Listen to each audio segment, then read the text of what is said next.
Ladies and gentlemen, behind the gates of an overgrown estate lies a story few have truly heard. A story not of fame, but of solitude.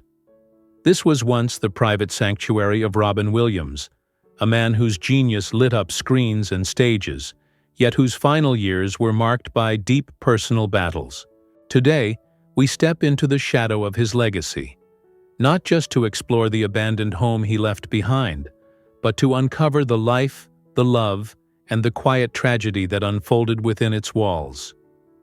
Robin Williams was a once-in-a-generation force, an irrepressible spirit who fused comedy, empathy, and an astonishing emotional range into a career that spanned decades and touched millions. Born to dazzle and driven by a need to connect, he first leapt into the public eye with the manic charm of an alien named Mork from Ork in the late 70s sitcom Mork and Mindy.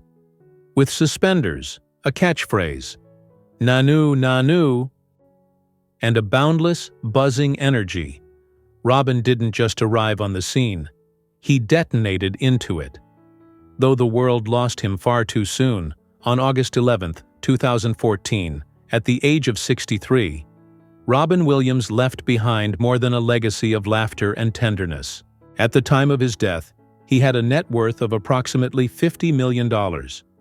Not quite the astronomical sum his career might suggest, but far from the broke rumors that swirled in the aftermath.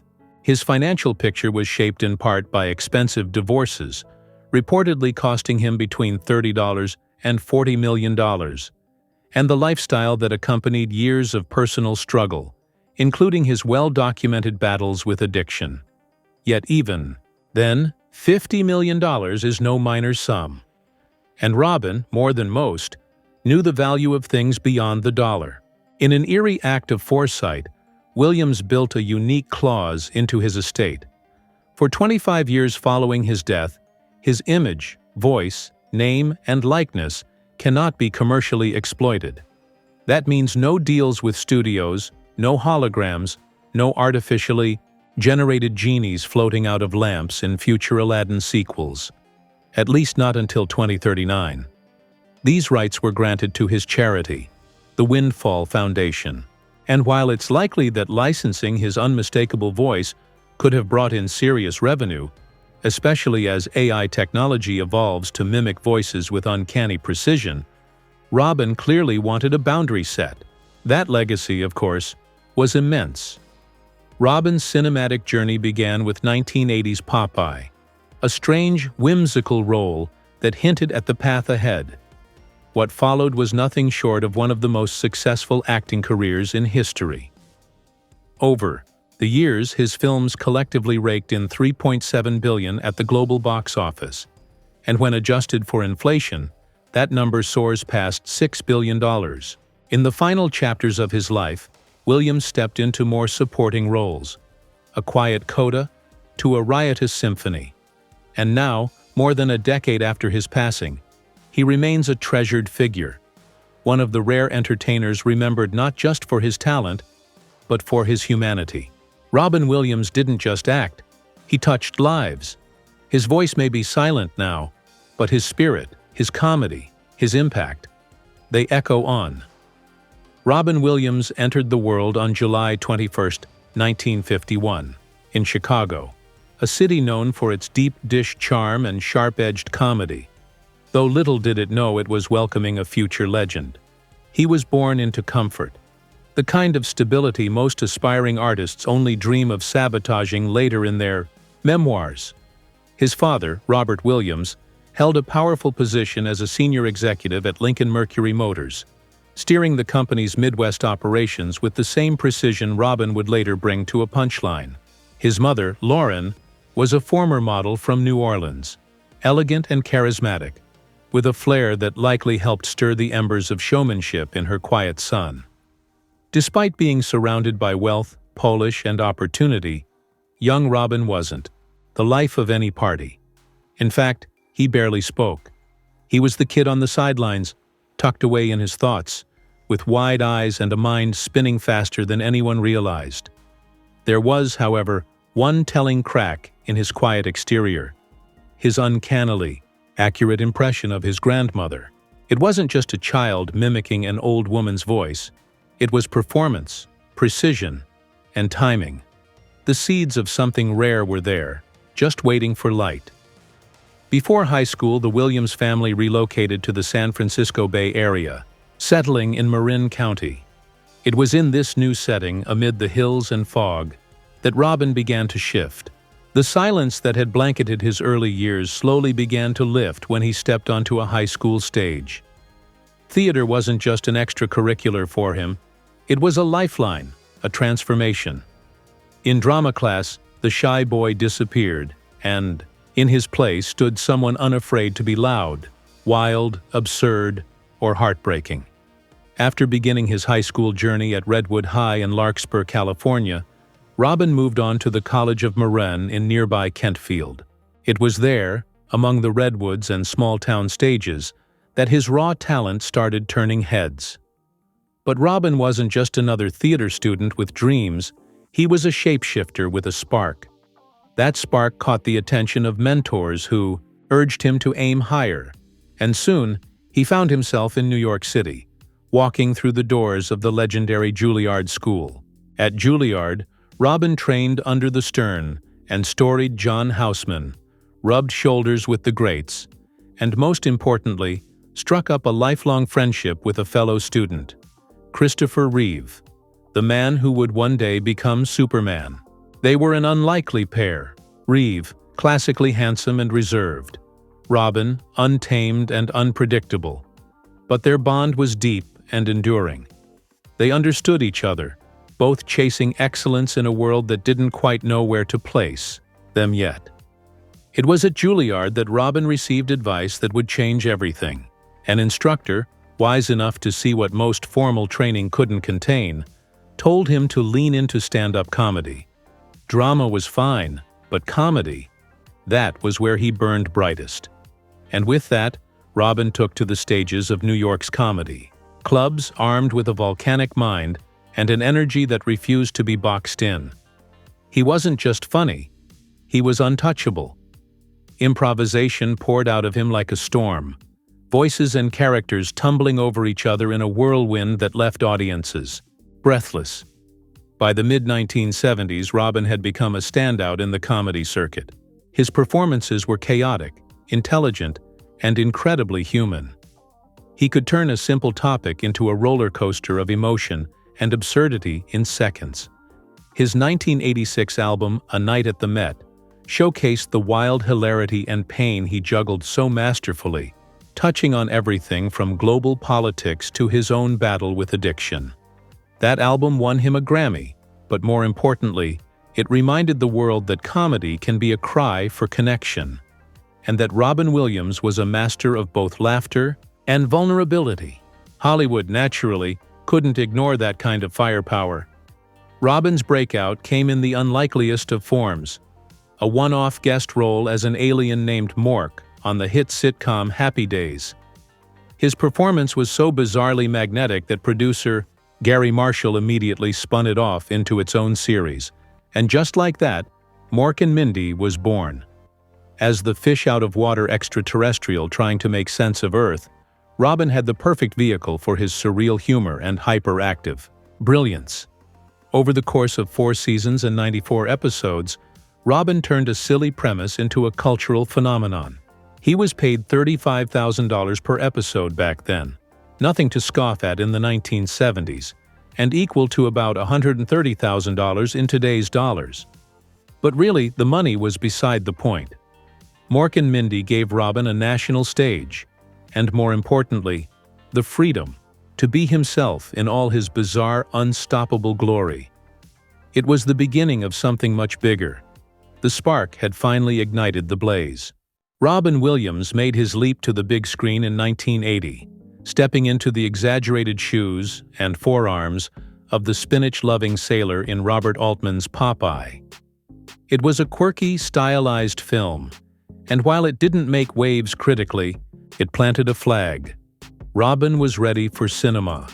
But it wasn't until 1987's Good Morning Vietnam that he truly detonated on the silver screen.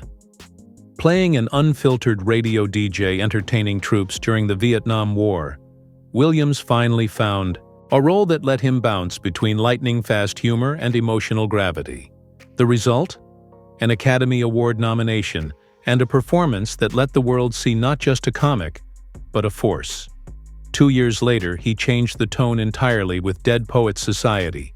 No voices, no manic energy, just a deeply human portrayal of John Keating, an English teacher who inspires his students to seize the day and think for themselves. Robin didn't just act in that role, he anchored it.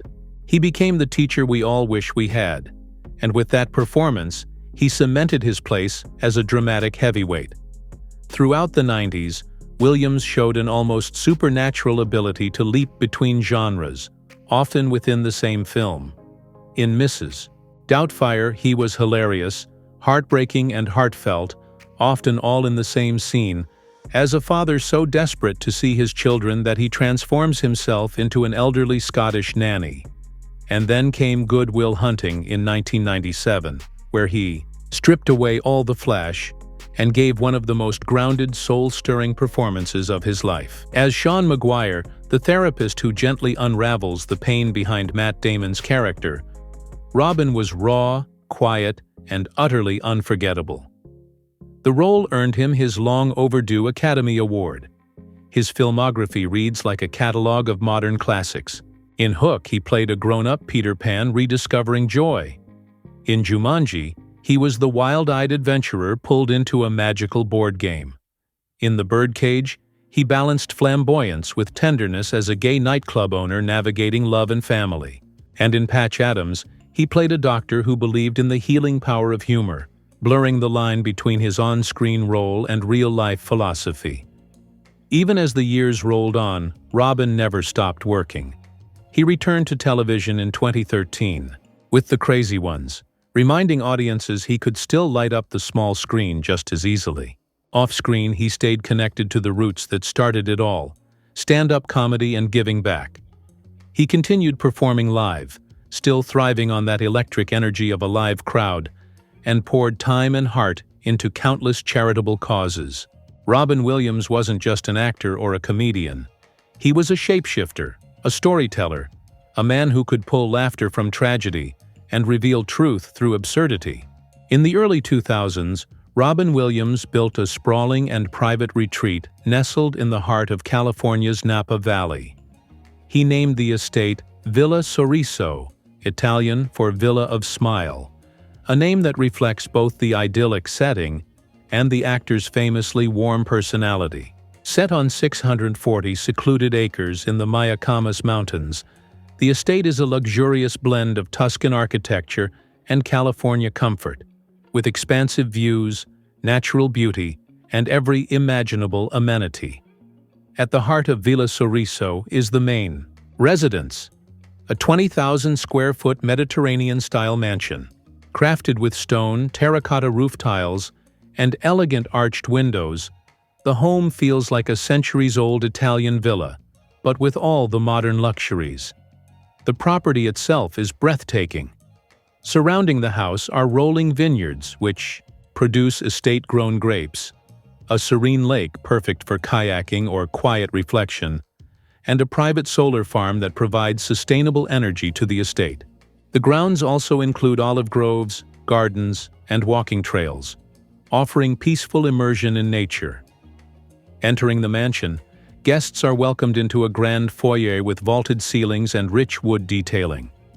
From there, the house opens, up into a series of formal and informal living rooms, each with its own fireplace, custom cabinetry, and large windows that capture the surrounding views of the valley and hills. The interior design strikes a balance between opulence and intimacy. The main residence contains 5 spacious bedrooms, each with ensuite full bathrooms, plus 6 additional half-baths scattered throughout the home. The primary suite includes a private terrace, luxurious bath, and custom walk-in closets. The state-of-the-art kitchen was designed for both casual family meals and grand-scale entertaining. It features high-end appliances, an oversized island, a breakfast nook, and access to formal and outdoor dining spaces. Among the standout spaces is a bridge gallery that connects the main structure to a lookout tower. This architectural gem offers panoramic views of the estate, ideal for sunset watching or stargazing. Elsewhere in the home, there's a climate-controlled art storage room, a wine cellar stocked with selections from the on-site vineyard, and a private movie theater for screening films in style. Beyond the main house, the estate includes a luxurious spa, a massive infinity pool overlooking the valley, and a 3-bedroom guest house or manager's residence discreetly located on the grounds. The pool area is surrounded by stone patios and sun loungers, ideal for warm Napa afternoons. Despite the home's beauty and the prestige of the land, the estate struggled to find a buyer when Robin listed it in 2012 for $35 million. After several years on the market, the price was reduced multiple times. Ultimately, in January 2016, the property sold for $18.1 million following Robin's passing. While the new owners remain private, the estate continues to stand as a testament to Robin Williams' vision, generosity, and love of nature and solitude.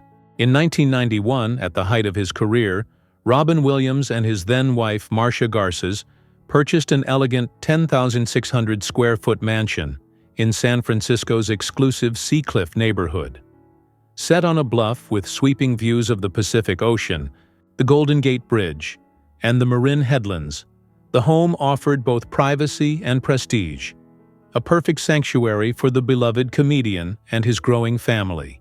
They acquired the property for $3.2 million and soon embarked on a transformative renovation that would turn the residence into a highly personalized and imaginative living space.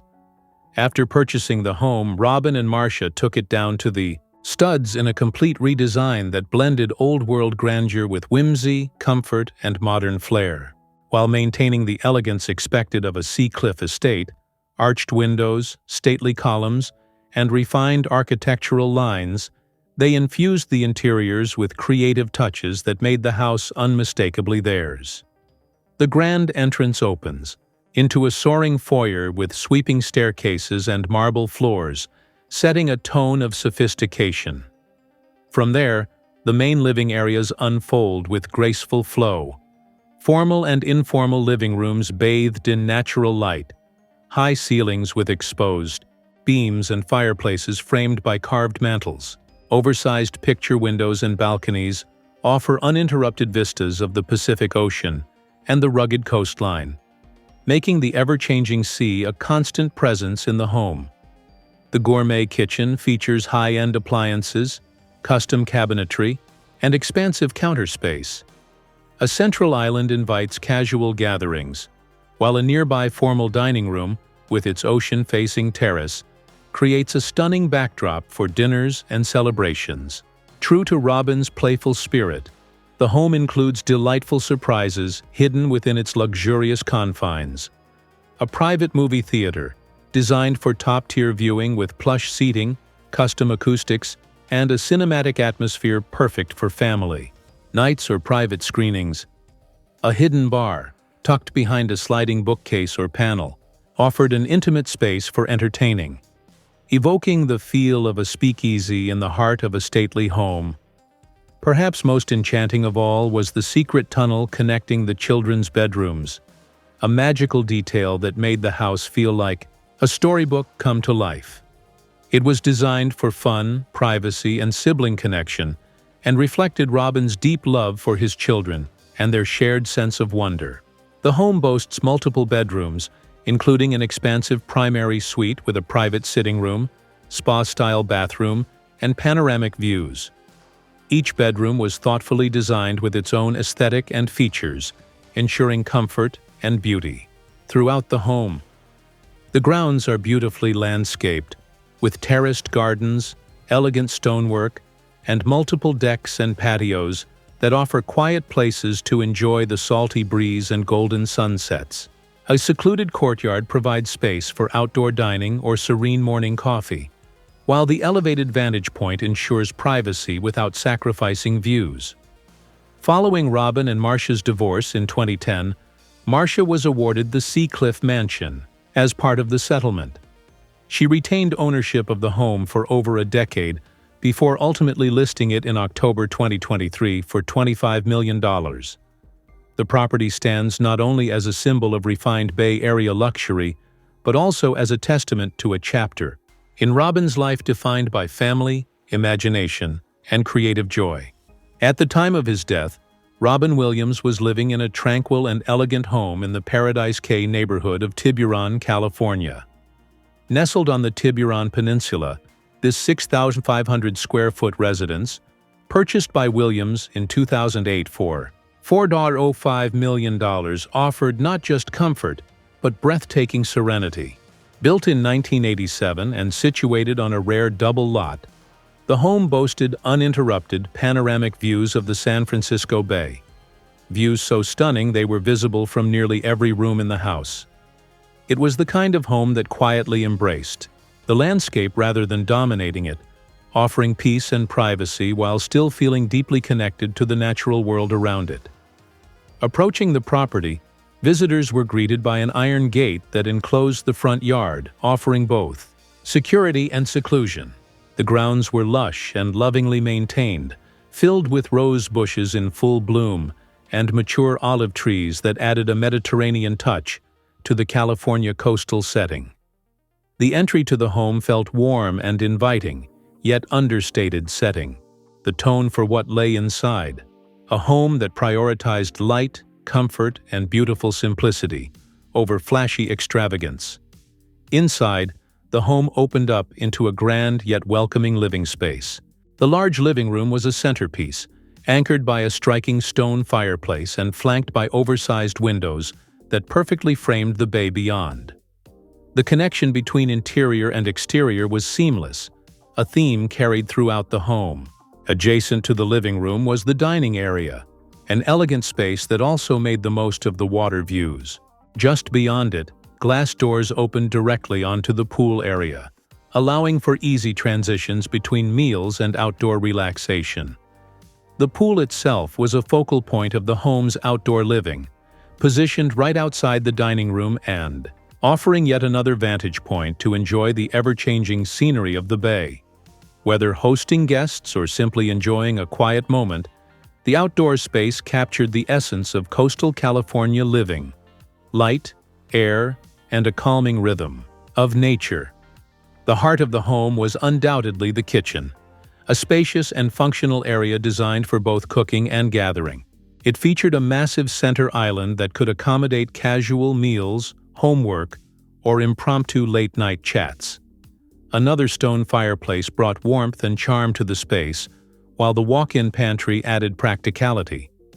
This kitchen wasn't just beautiful. It was lived in, full of life and the simple routines that define home. The home offered 6.5 bathrooms and a thoughtfully laid-out series of bedrooms, each benefiting from the home's orientation toward the water. The primary suite, like many of the rooms, was positioned to soak in the views, with natural light streaming through large windows and doors that opened onto private terraces. The sense of space and light throughout the house made it feel expansive, yet grounded, refined, but never ostentatious. Following Robin's passing in 2014, the home remained in the family for several years. In 2019, it was listed for $725 million, but ultimately sold in November 2020 by his widow for $535 million. Robin Williams didn't just light up screens.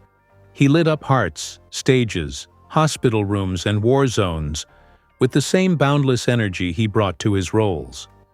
In 1986, alongside fellow comedy legends Whoopi Goldberg and Billy Crystal, he helped launch Comic Relief USA, a televised benefit aimed at fighting homelessness. Broadcast on HBO and powered by laughter, generosity, and a shared sense of purpose, Comic Relief raised over $80 million by 2014. It wasn't just a celebrity stunt. For Robin, it was personal. As Bob Zmuda, the creator of Comic Relief, once said, Robin knew he'd been lucky in life. Born into comfort, he felt a responsibility to extend that grace to others who weren't as fortunate. But his generosity didn't stop there. Robin gave his time, talent, and presence to causes that mattered. He lent his voice and spotlight to women's rights, literacy, and veterans' support. And when it came to the USO circuit, he was a tireless performer. Robin toured 13 countries and brought laughter to nearly 90,000 troops, from dusty military bases in Iraq to the decks of ships in the Persian Gulf. He gave soldiers a little piece of home through humor. After his death, the USO issued a heartfelt message, thanking him for lifting the spirits of those serving far from home. With his second wife, Marcia, Robin co-founded the Windfall Foundation, a philanthropic venture that quietly supported a wide range of charitable organizations, whether it was medical research, education, or humanitarian relief. Robin used his success not as a shield from the world but as a bridge into it. In 1999, he even lent his unpredictable charm to a musical project with an international twist. In a BBC-led charity single for Children's Promise, Robin belted out lyrics in French, joining a chorus of global stars in a cover of The Rolling Stones' It's Only Rock and Roll, But I Like It. Of course, Robin being Robin, he made even that quirky moment unforgettable. In 2010, after a devastating earthquake struck Christchurch, New Zealand, Robin didn't just offer thoughts and prayers, he took action. He donated every cent from his weapons of self-destruction performance in the city, splitting the proceeds between the Red Cross and the Mayoral Fund to help rebuild. And throughout it all, he remained a steadfast supporter of St. Jude Children's Research Hospital, contributing to a place where hope often feels in short supply. Whether through benefit appearances, hands-on fundraising, or simply showing up to lift spirits, Robin made charity more than a cause.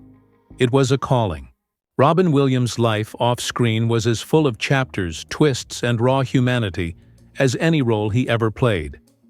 In 1976, before the world really knew his name, he was working behind the bar at a San Francisco tavern.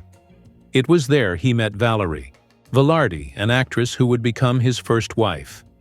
They married in 1978, back when Robin's fame was still in its infancy, and together they had a son, Zachary Pym Williams, born in 1983.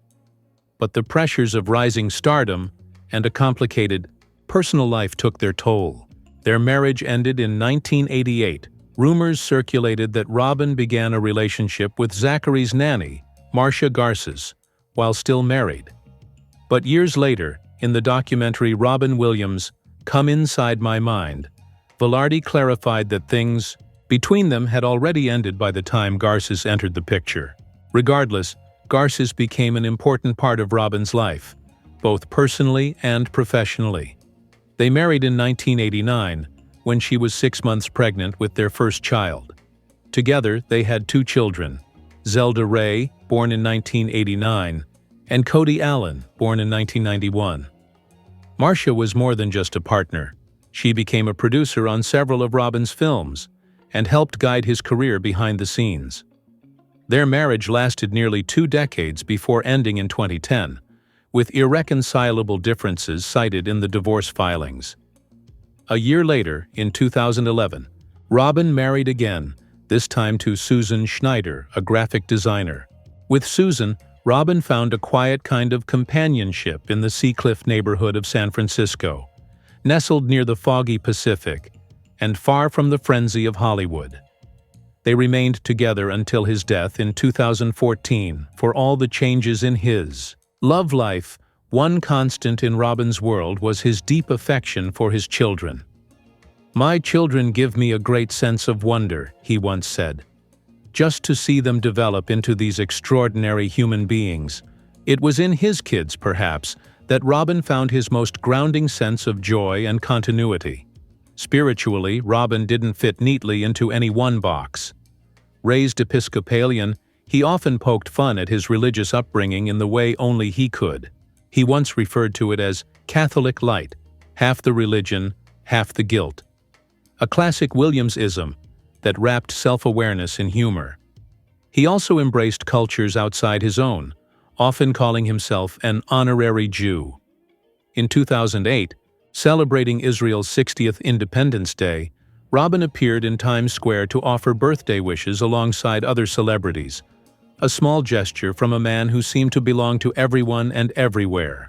In the final stretch of his life, Robin Williams was quietly grappling with a battle few could see, and even fewer could understand. In March 2009, his health threw him a curveball when he was hospitalized for serious heart issues. The diagnosis required surgery to replace his aortic valve, fix a mitral valve, and steady his irregular heartbeat.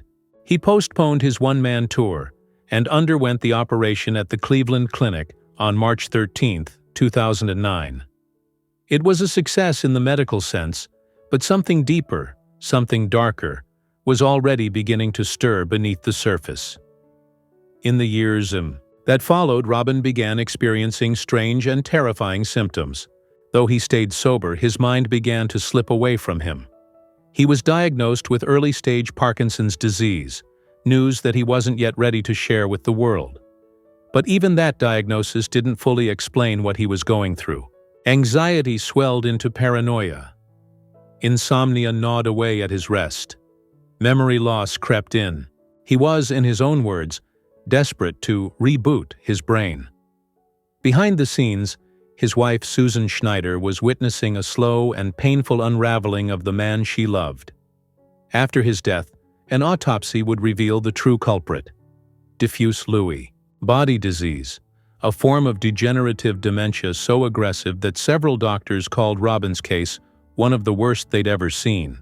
It had been misdiagnosed as Parkinson's, a heartbreaking twist that meant Robin had been fighting the wrong battle, with the wrong weapons, all while being painfully aware that something was terribly wrong.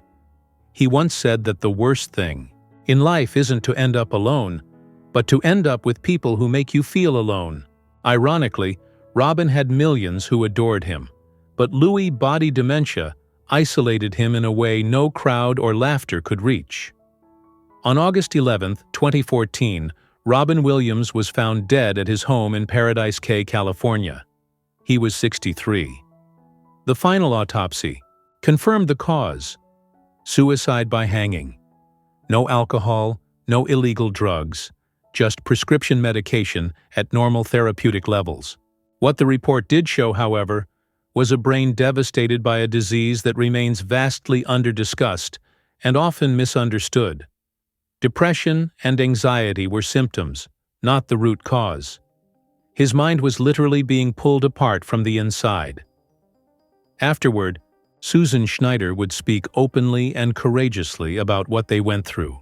She described the disease as the terrorist inside my husband's brain, and lamented the lack of language, in both culture and medicine, to adequately talk about brain disease. Depression is a symptom, she said. It's not about psychology, it's rooted in neurology. The Lewy Body Dementia Association stepped forward to clarify the differences between Parkinson's and the form of dementia Robin had: diffuse Lewy body disease, DLB, where protein clumps called Lewy bodies invade broad areas of the brain. In Robin's case, they were everywhere. On August 21, 2014, Robin Williams' ashes were scattered in the waters of San Francisco Bay, a place full of fog and light, quiet and chaos, all the kinds of contrasts that defined him. He left behind not only a legacy of laughter and tears, but also a tragic, urgent conversation about how we understand mental and neurological illness. And in many ways, he's still talking to us, even now. When the world learned of Robin Williams' death, it felt like a sudden silence had fallen over a place usually filled with laughter. Tributes poured in from every corner of the globe, each reflecting the seismic loss felt by fans, fellow performers, and leaders alike. His wife, Susan Schneider, summed it up with heartbreakingly simple clarity. "I lost my husband and my best friend, while the world lost one of its most beloved artists and beautiful human beings." His daughter Zelda echoed that sentiment, saying the world was forever a little darker, less colorful, and less full of laughter in his absence. President Barack Obama's tribute captured the shape-shifting magic of Williams's career. Robin Williams was an airman, a doctor, a genie, a nanny, a president, a professor, a Bangarang Peter Pan. He arrived in our lives as an alien, but he ended up touching every element of the human spirit. It was a sentiment many shared. To most, he was more than a performer. He was a mirror, a guide, a friend who could pull you out of the depths with a single word or look. In the weeks that followed, tributes came in waves, each one more personal than the last. Broadway dimmed its lights.